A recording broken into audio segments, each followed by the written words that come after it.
Hey there, Capricorn. Welcome to your energy forecast for the week ahead. My name is Lee Shanks, and you can find out more about me at simply looking up leeshanks.com. You can also find me on Facebook and Instagram, but I'm here on my YouTube channel doing the energy forecast for the week ahead. This particular week is March the 10th through to the 16th, so come on in, Capricorn, and let's see what's in store for you. Now, full transparency, I already pulled all these cards for you. I already did a reading, but my reading went over the allotted recording time. So I do try to keep these readings down to 5 or 7 minutes. I do send them away to my virtual assistant, Zainab, to get processed and posted on my site. And if they're too long, I can't send them. I do have other ways of doing recordings, but these energy forecasts, I like to keep them down to 5 and 7 minutes for a reason, right? So you can watch, if you so desire, your sun, moon, and your rising without taking up an hour of your day, because each one's 15, 20, 30 minutes long, right? Or if you're just looking for that quick, glimpse of what your week ahead looks like and you're just getting ready for work, then you're not tied into that for 20 minutes trying to pay attention as life goes on around you. So anyway, it was too long and I've had to redo it, but the message here was so good, I've decided to stay with those cards. So let's just get right to it here, Capricorn. Again, this is for the week of March the 10th through to the 16th. Your first card I pulled from the Good Tarot, and the card you have is the Justice card. Now, the Justice card is all about sort of a win-win situation, if you will. It's the world of cause and effect. It's the truth coming out. It's solutions coming in. And as I'm reading this card for you, as I'm reading the Justice card for you, Capricorn, it's almost the sense that I get that you've held to your story, you've held to your truth, you've held to your understanding, despite opposing viewpoints around you or challenges around you, and you've just held to it. And I really feel like the justice that they're talking about for this week ahead is others coming to the realization that you've been right all along.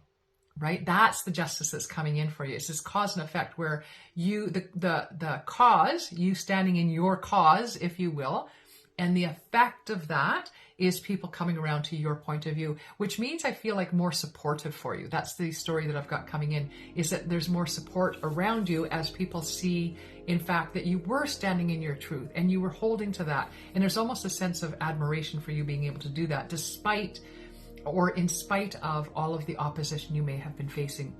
All right. And then we have for you, so now I'm moving over to the Shaman's Dream, pulling 3 more cards, looking at your week ahead, breaking it down to the beginning, middle, and end. And your first card here, we have the Deep Quiet. It's all about the meditation and stillness. And I would suggest to you that maybe in justice coming to your doorstep makes you want to, jump up and shout from the top of the mountain there that, see, I was right. I knew I was right. Told you so. I feel like I want you to just sort of button up there, Capricorn. It's okay that you know you were right and you were always right. They know it too. You don't have to tell them. Okay. You can just allow for the stillness to be sort of the resonance of their understanding. It's almost like instead of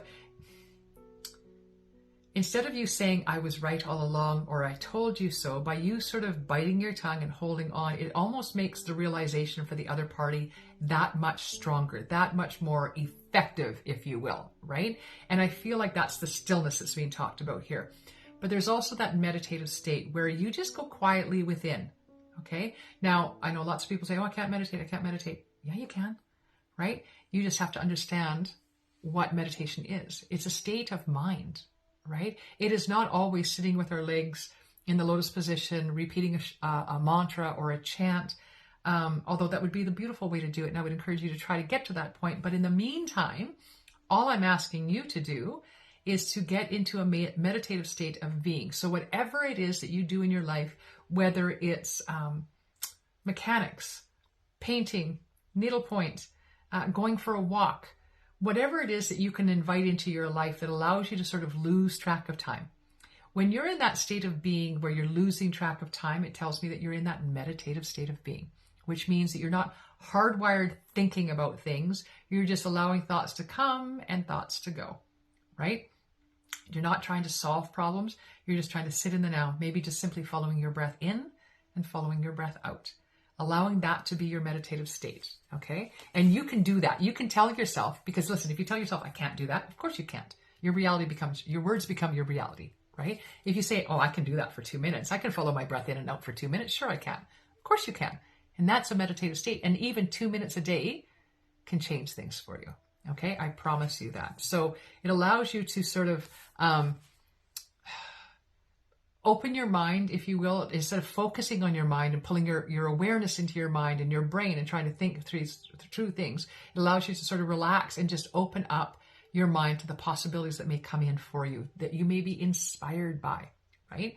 And then through that process, it's moving you out of the stagnation being your same old habits, same old ways of doing things, same old approaches. I feel like by allowing yourself to just sort of take in the stillness, allow yourself into a meditative state, it allows you to sort of take and move forward in a much more gentle way, owning who you are without the need to announce it, right?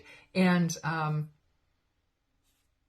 moving out of your same old habits is kind of what I'm getting, okay? Do things with a different approach, knowing that you are justified, right? Because the world is seeing things your way now. And then at the end of it, we have repairing the veil. That card's all about forgiveness. I need you to note that. It is about forgiveness, but I also want you to see the beautiful colors and lights and the repairs, bringing the worlds together, right? So you can stand again in your justification, say, see, I told you so. Or you can just stand in the silence, knowing that they see that your way was the right way. You can trust that. You can allow yourself through that stillness to approach your life slightly differently with a little bit more centered being is what I'm coming from, a place of not your mind, but your heart, your center of you. And through the process, forgiving yourself for actions, choices, and decisions you may have taken in the past that did not serve you well. Listen, you did what you knew what to do at the time. And now that you know differently, you can do differently, right? So you're encouraged to forgive yourself for those choices and actions that you previously made based on previous knowledge, previous awareness, previous ways of being. You're moving into a new state of being. Allow for that journey to take place. Surrender to it, knowing that at the end of days, your viewpoint of who you've been standing tall for, which I feel is yourself, will be justified as other people see you the same way. All right. I hope that makes sense for you, Capricorn. Please drop me a note in the chats below. And in the meantime, do hit your like, share, and subscribe. If you're so inclined, hit your notification bell. Blessed be one and all. I'm so glad to have you all here, and I look forward to having you back for next week. This is Lee Shanks signing off from your energy forecast for the week of March the 10th through the 6th. Take care, everyone.